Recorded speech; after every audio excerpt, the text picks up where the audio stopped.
अस्सलामुअलैकुम वरहमतुल्लाहि वबरकातुहू। बच्चों, आज हम पढ़ेंगे विषय मराठी पाठ क्रमांक 10 ओळखा पाहू। बताओ तो भला। चित्रे पहा, नावे सांगा, नावे पूर्ण करावो वाचा।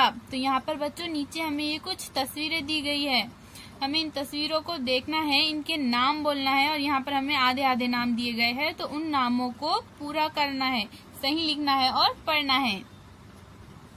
तो बच्चों, ये पहली तस्वीर किस चीज की है? ये तस्वीर है इमारत की। तो हमें यहाँ पर इमारत का ई, र और त दिया गया है, तो हमें ये नाम पूर्ण करना है, यानी पूरा करना है। तो हम यहाँ लिख देंगे म। तो ये क्या हो गया? इमारत। मु का ना मा। तो ये क्या हो गया? इमारत। अब दूसरी तस्वीर किसकी है बच्चों? मछली की। मछली को मराठी में कहते हैं मासा। तो हमें मासा का म का ना मा दिया गया है, तो हम यहाँ लिख देंगे स का ना सा, मासा। अब यहाँ पर तस्वीर है चिड़िया की। चिड़िया को मराठी में कहते हैं चिमनी। तो यहाँ हम इसके नाम को पूरा कर देंगे, चिमनी।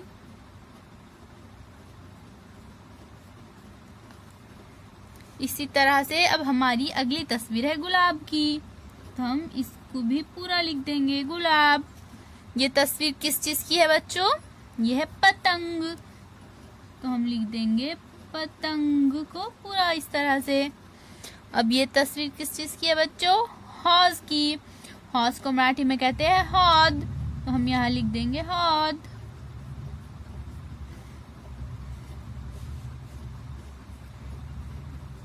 अब हमारी अगली तस्वीर है बच्चों रुमाल की। तो हम यहाँ पर लिख देंगे इस तरह से रुमाल। अगली तस्वीर है बैल की। तो हम इस नाम को भी मुकम्मल कर देंगे, बैल। अब है घोड़ा। हमारी तस्वीर किस चीज की है? घोड़े की, घोड़ा। ये है कुतरा। तो हम यहाँ लिख देंगे इस तरह से। ये है फूल। और हमारी आखिरी तस्वीर है बच्चों केड़े की। तो हम यहाँ लिख देंगे केड़ी। तो इस तरह से बच्चों हमने इस एक्टिविटी को पूरा किया है। तो बच्चों, अब हम इन नामों को पढ़ेंगे। इमारत, मासा, चिमनी, गुलाब, पतंग, हौद, रुमाल, बैल, घोड़ा, कुतरा, फूल, केड़ी। अल्लाह हाफिज बच्चों।